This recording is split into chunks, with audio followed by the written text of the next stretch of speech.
السلام عليكم. المتر لينير والمتر كاري والمتر كيب ولا حتى المتر كوفير، ربما سمعتي هذه الاسماء مرارا وتكرارا في مجال البناء، ولكن واش كتعرف شنو كيعنيو بالضبط ولا كيفاش كنستعملوهم في الخدمه ديال البني؟ في هذا الفيديو غادي تعرف كيفاش كنستخدموا المتر في جميع هذه القياسات اللي كيستعملوها مهنيا في عده مجالات، وخصوصا في مجال البناء، وتفهم الفرق ما بين كل واحد فيهم بجميع التفاصيل، وكيفاش كنحسبوا بهم اي حاجه عندها علاقه بالخدمه. ما عليك غير تتبع الفيديو من الاول حتى الاخر. قبل ما ندوزو للتفاصيل ما تنساش دير لايك وبارطاجي الفيديو مع صحابك اللي كيهمهم هذا المجال، واللي مازال ما مابونيش يتابونا باش تكون من الاوائل اللي كيوصلوا من الجديد. المتر لينير او المتر طول هو وحده لقياس المسافه، يعني كيف ما كنقولوا في الخدمه مترو قدام مترو، ماشي بالضروري يكون مترو في العلو، تكون غير 7 سنتيم، بحال مثلا في البلينته ديال الزليج ولا ديال الرخام ولا الكورنيزه ديال القبس، ويقدر يكون متر 20 ولا متر 40، بحال مثلا في السور ديال الستره ديال السطح يقدر يكون حتى 2 متر ولا 2 بحال مثلا السور ديال الفيلا ولا ديال المدرسه. يعني ملي تسمع المتر لينير دير في بالك ما غاديش تحتاج العلو باش تضرب الطول في العرض.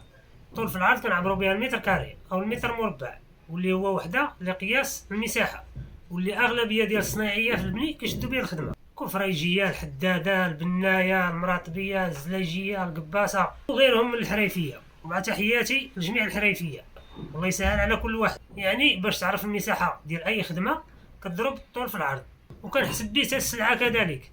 مثلا الا بغيت نعرف شنو غادي يخصني من المتر ديال الياجور ولا ديال الزليج وغيرها من السلع. اما المتر كيب ولا المتر مربع فغادي نحتاجو الا بغيت نعبر الحجم ولا الكميه، فكنضرب الطول في العرض في الارتفاع.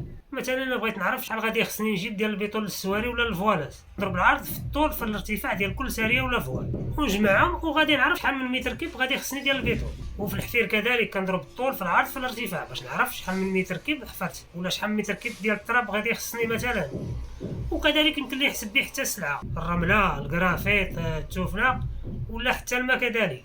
اما المتر كوفير ولا المتر مغطى فهو واحد القياس اللي كنستعملوه بزاف في البني، خصوصا باش نعبروا المساحه اللي مبنيه ومغطيه.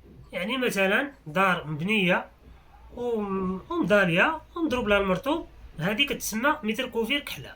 والمتر كوفير هو باش كيخدموا المقاولين والشركات، يعني اي واحد كيتكلف بالخدمه من الاول حتى الاخر، وهو باش كنعرفوا شحال ديال المساحه اللي مبنيه ومغطيه باش نقدروا نحسبوا بشحال غادي تقام الخدمه، وهو باش كيتفاهموا الناس في الخدمه.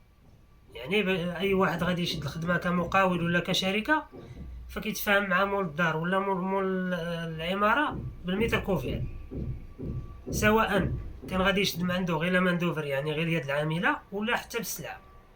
المتراج كيبقى هو اللي كيتغير هو الثمن. فاش كنقول متر كوفير يعني اي حاجه مبنيه ومغطيه، اي حاجه مغطيه مضاليه. مثلا لاكون ما كيتحسبش متر كوفير.